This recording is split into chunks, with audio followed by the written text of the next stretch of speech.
ప్రభు అయిన యేసుక్రీస్తు నామంలో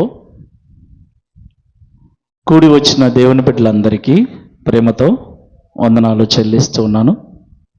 ఒకసారి దేవునికి రెండు చేతులు పైకెత్తి గంభీర స్వరములతో స్తుతులు చెల్లించుదాం. హల్లెలూయా, హల్లెలూయా. రైట్. పరిశుద్ధ గ్రంథము నుండి లూకా సువార్త 10వ అధ్యాయం 38వ వచనం నుండి 42వ వచనం వరకు చదువుకొని కొద్ది నిమిషాలు దేవుని మాటలు ధ్యానం చేద్దాం. తీసిన వారు చదవండి. అంతటా వారు ప్రయాణమై పోవుచుండగా ఆయన ఒక గ్రామములో ప్రవేశించెను. మార్తా అను ఒక స్త్రీ ఆయనను తన ఇంట చేర్చుకొనెను. ఆమెకు మరియా అను సహోదరి ఉండెను. ఈమె యేసు పాదముల యొద్ద కూర్చుండి ఆయన బోధ వినుచుండెను. మార్తా విస్తారమైన పని పెట్టుకొనుట చేత తొందరపడి ఆయన యొద్దకు వచ్చి, ప్రభువా, నేను ఒంటరిగా పని చేయుటకు నా సహోదరి నన్ను విడిచిపెట్టినందున నీకు చింత లేదా? నాకు సహాయము చేయుమని ఆమెతో చెప్పుమనెను. అందుకు ప్రభువు, మార్తా, మార్తా, నీవనేకమైన పనులను గూర్చి విచారము కలిగి తొందరపడుచున్నావు గాని అవసరమైనది ఒక్కటే. మరియా ఉత్తమమైన దానిని ఏర్పరచుకొనెను. అది ఆమె యొద్ద నుండి తీసివేయబడదని ఆమెతో చెప్పెను.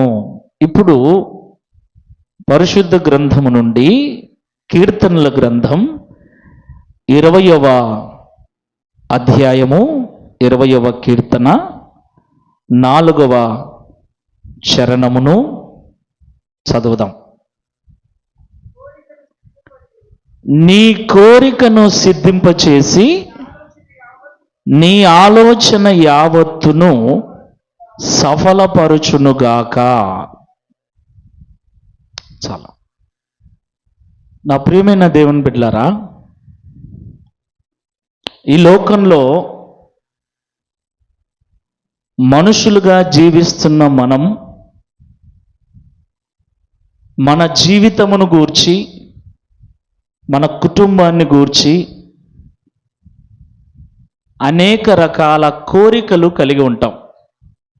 అవి వ్యక్తిగతమైనవి కానీ, కుటుంబపరమైనవి కానీ, సంఘపరమైనవి కానీ, లోక బంధువులకు సంబంధించినవి కానీ.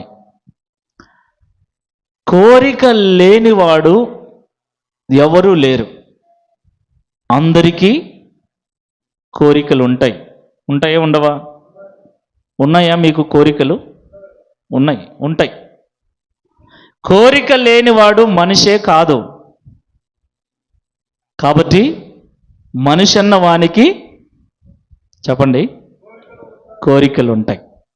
ఇక్కడ రాయబడిన మాట ఏంటంటే, దేవుడు నీ కోరికను సిద్ధింపచేసి నీ ఆలోచన యావత్తు సఫలపరచునుగాక. అదే కీర్తనల గ్రంథములో 145వ కీర్తన 16వ చరణాన్ని ఒకసారి చదువుదాం. నీవు నీ గుప్పిలిని విప్పి ప్రతి జీవి కోరికను తృప్తిపరచుచున్నావు. ఏమండి, మన కోరికలను తీర్చేవాడెవరు? దేవుడు. మనము మనుషులమైన మనకు అనేక రకాల కోరికలు ఉన్నాయి. ఆ కోరికలు తీర్చుకోవటానికి అనేక రకాల ఆలోచనలు చేస్తూ ఉంటాం. కోరిక పుడుతుంది, పుట్టిన కోరిక తీర్చుకోవటానికి ఆలోచనలు చేస్తూ ఉంటాం, ప్లాన్స్ వేస్తూ ఉంటాం. ఆ కోరికలు మంచివి కావచ్చు, చెడ్డవి కావచ్చు. మనిషి హృదయంలో ప్రతిరోజు అనేక రకాల కోరికలు పుడుతుంటాయి. దేవుడు ఆ కోరికలను ఏం చేస్తున్నాడంట చూడండి. నీవు నీ గుప్పిలిని విప్పి ప్రతి జీవి కోరికను తృప్తిపరచుచున్నావు. మన కోరికలు తీర్చేవాడెవరు? ఎవరు? దేవుడు. మన కోరికలు తీర్చుకోవటానికి సహాయం చేసేవాడు దేవుడు. ఓకేనా? దేవుడు ఏం చేస్తున్నాడు? ప్రతి జీవి కోరిక అంటే ఈ ప్రపంచంలో పక్షులు, జంతువులు, మనుషులు, ఈ 3 రకాల జీవులు ఉన్నాయి. పక్షులు, జంతువులు, ఇంకా చాలా పురుగులు, ఇవల్ల ఉన్నాయి. ప్రతి జీవి అంటే దేవుని చేత సృష్టించబడిన ప్రతి జీవి కోరికను దేవుడు తృప్తిపరిచేవాడై ఉన్నాడు. ప్రైజ్ ది లార్డ్, హల్లెలూయా. కాబట్టి కోరికలు కోరటం అనేది చెడ్డది కాదు. కోరికలు పుట్టటం అన్నది చెడ్డది కాదు. కోరికలు కలగటం అన్నది మంచిదే. ఆ కోరికలు తీర్చుకోవటానికి మనము చేసే ఆలోచన కూడా మంచిదే. ఆ కోరికలు తీరటానికి దేవుడు మనకు సహాయకుడై ఉన్నాడు. ఆమేన్. ఆయన నీ కోరికను సిద్ధింపచేసి నీ ఆలోచన యావత్తును సఫలపరచువాడై ఉన్నాడు. దేవునికి మహిమ కలుగును గాక. హల్లెలూయా, హల్లెలూయా. జాగ్రత్తగా వినండి. సాధారణంగా మనకు ఒక జీవి, అది ఏదైనా సరే, పక్షి అయినా సరే, జంతువైనా సరే, మనిషి అయినా సరే, ఒక జీవికి కోరిక ఎలా పుడుతుంది, దేనిని బట్టి పుడుతుంది అంటే దాని స్వభావమును బట్టి పుడుతుంది. అర్థమవుతుందా? జీవులలో రకరకాలు ఉన్నాయి. ఇప్పుడు అడవిలో క్రూర జంతువులు ఉన్నాయి, సాధు జంతువులు ఉన్నాయి. మాంసాహారమైనవి ఉన్నాయి, శాకాహారమైనవి ఉన్నాయి. మాంసము తినటం అనేది దాని స్వభావం. గడ్డి తినటం అన్నది దీని స్వభావం. క్రూరత్వము దాని స్వభావం, సాధుత్వము దీని స్వభావం. అర్థమవుతుందా నేను చెప్పేది? మనకు ఒక కోరిక పుట్టింది అంటే, ఒక జంతువుకు ఒక కోరిక పుట్టింది అంటే, ఏ జీవికైనా కోరికలు దాని స్వభావాన్ని బట్టి కోరికలు పుడతాయి. క్రూరమైన స్వభావం కలిగిన జంతువులకి, మనుషులకి క్రూరమైన కోరికలే పుడతాయి. అవునా? సింహము క్రూరమైంది. క్రూరమైన సింహానికి కోరికలు ఏం పుడతాయి? క్రూరమైనవే. జాలి, దయ, కనికరం లేని కోరికలే దానికి పుడతాయి. సాధు జంతువులకి సాధు స్వభావ సంబంధమైన కోరికలు, వాటి స్వభావాన్ని బట్టి కోరికలు పుడతాయి. కోరికలు పుట్టినప్పుడు ఆ కోరిక తీర్చుకోవటానికి ఆలోచన చేస్తాం. ఆమేన్. హల్లెలూయా, హల్లెలూయా, హల్లెలూయా. ఇప్పుడు మనం ఉన్నాం. క్రూర జంతువులు ఉన్నాయి, దాని స్వభావం అది. సాధు జంతువులు ఉన్నాయి, వాటి స్వభావం అది. వాటి స్వభావాన్ని బట్టి వాటికి కోరికలు పుడతాయి. క్రూరమైనవైతే క్రూర కోరికలు, సాధు జీవులైతే సాధు సంబంధమైన కోరికలు. ఇప్పుడు మనుషులమైన మనం ఉన్నాం, మనకు కోరికలు పుడుతున్నాయి. మనము ఎలాంటి వారము? మన స్వభావం ఏంటి? అర్థమవుతుందా నేను చెప్పే పాయింట్? పక్షులకైనా జంతువులకైనా ప్రతి జీవికి కోరికలు పుడతాయి. ఆ కోరికలను సిద్ధింపజేసుకోవటానికి ఆలోచనలు పుడతాయి. ఆ ఆలోచనలను దేవుడు సఫలపరచువాడై ఉన్నాడు. ఇప్పుడు సింహం అనుకుంటుంది, నేను ఒక జింకను వేటాడాలి. ఎందుకు వేటాడాలి? ఏ జింక కూడా నన్ను తిను అని దగ్గరికి పోదు. నన్ను తిను అని దగ్గరికి పోతుందా? సింహం దగ్గరికి పోయి నన్ను తిను అంటుందా? అనదు. మరి ఈ సింహము జింకను తినాలని కోరిక పుట్టింది. ఇప్పుడు ఆ కోరిక ఎలా నెరవేర్చుకుంటుంది? ప్లాన్ చేసుకుంటుంది. ఎక్కడున్నాయి జింకలు? గుంపులు జింకలు ఉంటాయి. ఆ జింకలలో పర్టికులర్గా ఒక జింక మీదనే ఫోకస్ పెడుతుంది. దాని దగ్గరికి ప్లాన్ చేసుకొని నక్కి నక్కి వెళుతుంది. దాని ఆలోచనలు దానివి. ఇప్పుడు మొత్తానికి సింహము జింకను పట్టుకుంటుందా పట్టుకోదా? ఇప్పుడు దానికి సహాయం చేసింది ఎవరు? ఆమేన్, హల్లెలూయా. సందేహమేం లేదు, దేవుడే. దేవుని యొక్క ప్రణాళికలు, దేవుని యొక్క సృష్టి ధర్మము, దేవుని యొక్క క్రియలు స్పష్టమై ఉన్నాయి. వాటిని అర్థం చేసుకునే కెపాసిటీ, ఆ జ్ఞానం మనకు లేదు. కాబట్టి కొన్నిసార్లు దేవుని యొక్క దైవత్వాన్ని మనము అనుమానిస్తూ ఉంటాం, తప్పుగా మాట్లాడుతూ ఉంటాం, ఆయన అర్థం చేసుకునేటువంటి విషయంలో పొరపడుతూ ఉంటాం. ప్రతి జీవికి ఇప్పుడు పాము ఉంది, కప్పను పట్టుకోవాలి. ఓకే. పిల్లుంది, ఎలకను పట్టుకోవాలి. కోరిక. గద్ద ఉంది,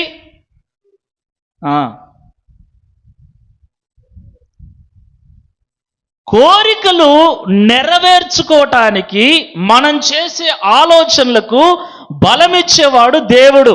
ఆమేన్, హల్లెలూయా. బాగా వినండి. గద్ద స్వభావం అది, సింహము స్వభావం అది, పులి స్వభావం అది, జింక స్వభావం అది, పిల్లి స్వభావం అది, పాము స్వభావం అది. కనుక ఆ కోరికలు పుడుతున్నాయి. మరి మనుషుల స్వభావం ఏంటి? మన స్వభావం ఏంటి? మన స్వభావము ఏమయ్యిందో మన కోరికలు అలాగుంటాయి. మనము ఏమై ఉన్నామో మన స్వభావము అదై ఉంటుంది. Praise the Lord. పోలీసోనికి ఏ స్వభావం ఉంటుంది?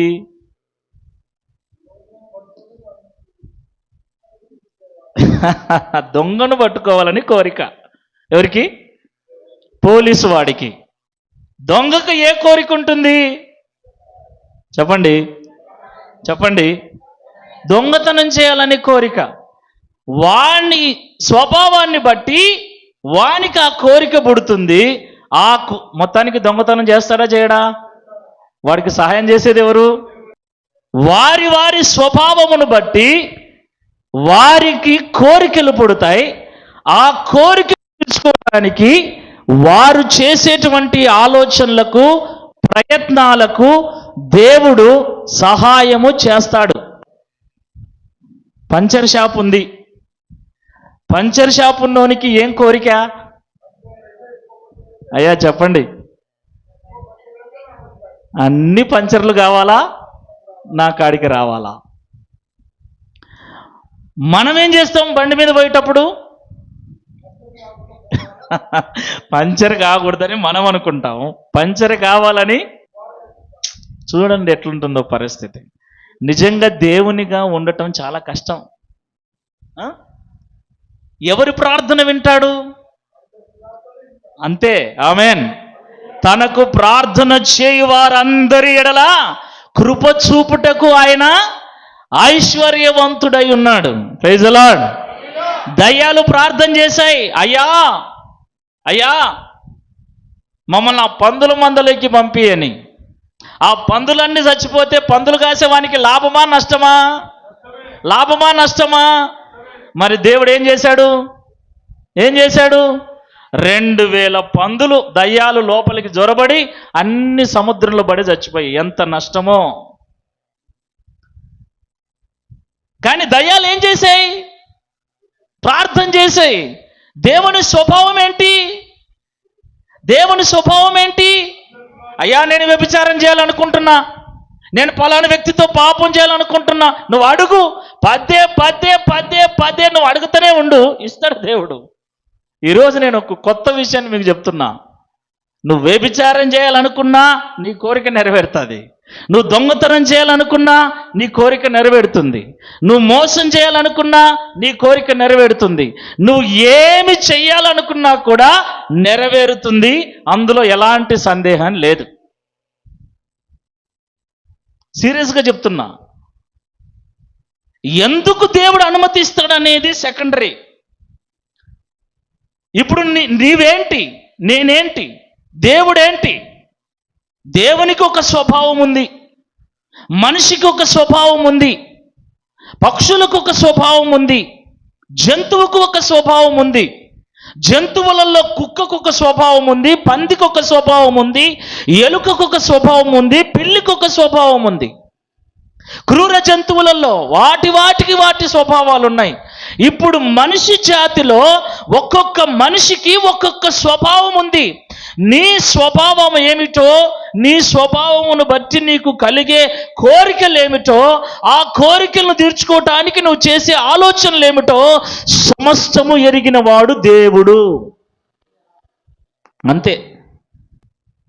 ఏ కోరికైనా సరే, అది పనికిమాలిన కోరికైనా సరే, బైబిల్ గ్రంథములో ఆదికాండం మొదలుకొని ప్రకటన గ్రంథం వరకు దేవుడు చాలా విషయాలు రాసి పెట్టారు. ఏమండి? చాలా విషయాలు. అందులో మంచి కోరికలు పుట్టిన వాళ్ళు ఉన్నారు, చెడ్డ కోరికలు పుట్టిన వాళ్ళు ఉన్నారు. మంచి కోరికలు నెరవేర్చుకున్న వాళ్ళు ఉన్నారు, చెడ్డ కోరికలు నెరవేర్చుకున్న వారు ఉన్నారు. మంచి కోరికలు నెరవేర్చబడిన వారి పరిణామం ఎలా ఉందో రాశాడు. చెడ్డ కోరికలు నెరవేర్చుకున్న వారి పరిణామం ఎలా ఉందో అర్థమవుతుందా నేను చెప్పే మాటలు? దావీదుకు కోరిక పుట్టింది. ఏం కోరిక? వ్యభిచారం చేయాలి, వేరే వాని భార్యతో పాపం చేయాలని కోరిక పుట్టింది. కోరిక నెరవేరిందా లేదా? ఆదాము అవ్వలకు కోరిక పుట్టింది. ఏం కోరిక? నెరవేరిందా లేదా? దేవుడు ఏమీ అడ్డగించడు. కట్టేసి, బ్రేక్ కట్టేసి, గోడ కట్టి ఏమీ అడ్డగించడు. దేవుడు మొత్తము ముందే చెప్పి వదిలేశాడు. ఆమేన్, హల్లెలూయా. ఈ బైబిల్ గ్రంథములో, ఈ ధర్మశాస్త్రములో అన్నిటినీ చెప్పాడు. మంచి కోరికలు పుడతాయి, చెడ్డ కోరికలు పుడతాయి. ఆ కోరికలు తీర్చుకోవటానికి మనం చేసే ఆలోచనలు, వాటిని నెరవేర్చుకోవటానికి మనం పడే పాటలు. అయితే మంచి కోరికలు తీర్చుకోవటం ద్వారా కలిగే పరిణామాలు, చెడ్డ కోరికలు తీర్చుకోవటం ద్వారా కలిగే పరిణామాలు. చూడండి, ఒక కోరిక మనకు పుట్టినప్పుడు ఆ కోరిక విషయమై మనం ఆలోచన చేస్తాం, చెయ్యాలి కూడా. ఈ కోరికలు 3 రకాలుగా ఉంటాయి. ఒకటి ఉన్నతమైన కోరికలు, రెండోది తక్కువ స్థాయి కోరికలు, మూడోది నీచమైన కోరికలు. అంటే మన స్థాయికి, మన స్థితికి మనకు తగని కోరికలు. అంటే పోలీసోడు దొంగను పట్టుకోవాలి, కానీ పోలీసోడే దొంగతనం చేస్తే అర్థమవుతుంది నేను చెప్పేది? పోలీసోని స్వభావం ఏంటి? దొంగను పట్టుకోవటం వాడి స్వభావం, అతని స్వభావం. దొంగను పట్టుకోవలసిన పోలీసు వాడే దొంగతనం చేయటం అనేది ఏంటి? స్వభావ విరుద్ధమైన కోరిక, స్వభావ విరోధమైన కోరిక. ఇప్పుడు మనం ఎవరిమి? మనుషులం. మనుషులలో మనం ఎవరిమి? దేవుని పిల్లలం. అందరూ చెప్పండి, ఎవరు మనం? గట్టిగా చెప్పాలి, ఎవరు మనం? దేవుని పిల్లలం. దేవుని పిల్లలమైతే మన స్వభావం ఏమిటి? ఏమండి, అర్థమవుతుందా? మనం మనుషులం, మనుషులలో దేవుని పిల్లలం. దేవుని పిల్లలమైతే మన స్వభావం ఏంటి? మన స్వభావమును బట్టి మనకు కోరికలు పుడతాయి. ఇప్పుడు దేవుని పిల్లలైతే దేవుని పిల్లల స్వభావం ఏంటి? ఈనాడు ఎవరు క్రైస్తవులో, ఎవరు క్రైస్తవేతరులో, ఎవరు విశ్వాసులో, ఎవరు అవిశ్వాసులో, ఎవరు నిజంగా సేవకులో ఏం లేదు. నోరు తెరిస్తే మురికంపు, బూతులు, పోకిరి చేష్టలు, నీచమైన కార్యాలన్నీ చేస్తున్నారు. మరలా భాషలు మాట్లాడతారు. ఒకవైపు బూతులు, ఒకవైపు భాషలు. ఏ స్వభావమో అర్థం కాలేదు. అపరిచితుల్లాగా తయారైపోతున్నారు విశ్వాసులు. అపరిచితులు అంటే ఇంటికాడ ఒకలాగా, మందిరంలో ఒకలాగా, ప్రార్థనలో ఒకలాగా, మామూలుగా కాలేజీలో, బస్టాండ్లలో, ప్రయాణాలలో ఒకలాగా. ఏంటి స్వభావం? వీళ్ళు ఏంటి అని కన్ఫ్యూజ్ అయిపోతున్నారు. కన్ఫ్యూజ్ అయిపోతాం కొంతమందిని చూస్తే, వాళ్ళ పరిస్థితి చూస్తే. ఎవరు? నేనెవరిని? నువ్వెవరు? అసలు నీకైనా తెలుస్తుందా? నువ్వెవరో నీకైనా తెలుసా? నీ స్వభావం ఏంటో నీకైనా తెలుసా? తెలుసుకోవలసినటువంటి అవసరం. ఎందుకంటే మన లోపల ప్రతిరోజు కోరికలు పుడుతూనే ఉంటాయి. అవి మంచివి పుడుతున్నాయా, చెడ్డవి పుడుతున్నాయా, ఏం కథ అనేది ఒక్కసారి మనం ఆలోచన చేస్తే ఎలాంటి కోరికలు పుడుతున్నాయో అదే మనం, అదే నువ్వు, అదే నేను సేవకుణ్ణి, నేను విశ్వాసిని, నేను భక్తుణ్ణి, నేను భక్తిపరుణ్ణి, ఇవన్నీ కాస్త పక్కన పెట్టేస్తే నిజంగా నువ్వు ఎవరు అంటే ఎలాంటి కోరికలు పుడుతున్నాయో అదే నువ్వు. నువ్వు ఒక పోలీసు అయి ఉండి దొంగతనం చేసే దొంగ బుద్ధులు ఉన్నాయంటే నువ్వు దొంగ పోలీసు కాదు. ఏ పోలీసు? దొంగ పోలీసు. ఒక విశ్వాసి అయి ఉండి అవిశ్వాస సంబంధమైన ఆలోచనలు, కోరికలు పుడుతున్నాయంటే నీవు విశ్వాసివి కాదు, అవిశ్వాసివి, దొంగ విశ్వాసివి. నేను ఒక సేవకున్నై ఉండి సేవకుడు ఆలోచించని ఆలోచనలు, సేవకుడు చేయని పనులు నేను చేస్తూ ఉంటే నేను సేవకుణ్ణి కాదు, దొంగ సేవకుణ్ణి. నేను ఎందుకు ఈరోజు ఈ మాటలు చెప్తున్నానంటే మనము ఎవరమో ముందు మనం తెలుసుకుంటే, మన స్వభావం ఏంటో మనం తెలుసుకుంటే మనకు పుట్టే కోరికలు దాని మీద బేస్ అయి ఉంటాయి. Praise the Lord. ఒక మాట చదువుకుందాం పరిశుద్ధ గ్రంథంలో, సామెతలు 11:23. నీతిమంతుల కోరిక ఉత్తమమైనది. చాలమ్మా. ఏమండి? నీతిమంతుల కోరికలు ఎలాంటివంట? ఉత్తమమైనది అంటే మంచి కోరికలు పుడతాయి. ఎవరికి? నీతిమంతులకు. ఎవరు నీతిమంతులు?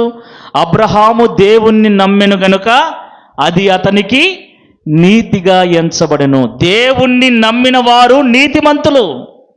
మనం ఎవరిని నమ్మాం? మరి మనం ఎవరు మనం చెప్పండి. మరి నీతిమంతులమైతే మన కోరికలు ఎలా ఉంటాయి? మంచి కోరికలు ఉంటాయి. మంచి కోరికలను కీర్తన 145:19 తన యందు భయభక్తులు గల వారి కోరిక ఆయన నెరవేర్చును. ఎవరైతే నీతి స్వభావము కలిగిన వారై ఉన్నారో, నీతి స్వభావం కలిగిన వారి కోరికలు ఉత్తమమైనవిగా, మంచి కోరికలుగా ఉంటాయి. కాబట్టి ఆ మంచి కోరికలను దేవుడు నెరవేర్చటానికి ఎల్లప్పుడూ సంసిద్ధంగా ఉంటాడు. ఆమేన్. హల్లెలూయా, హల్లెలూయా, హల్లెలూయా. మనము దేవుణ్ణి నమ్మాము గనుక మనము నీతిమంతులము. మనము నీతిమంతులమైతే మన కోరికలు మంచి కోరికలే పుట్టాలి.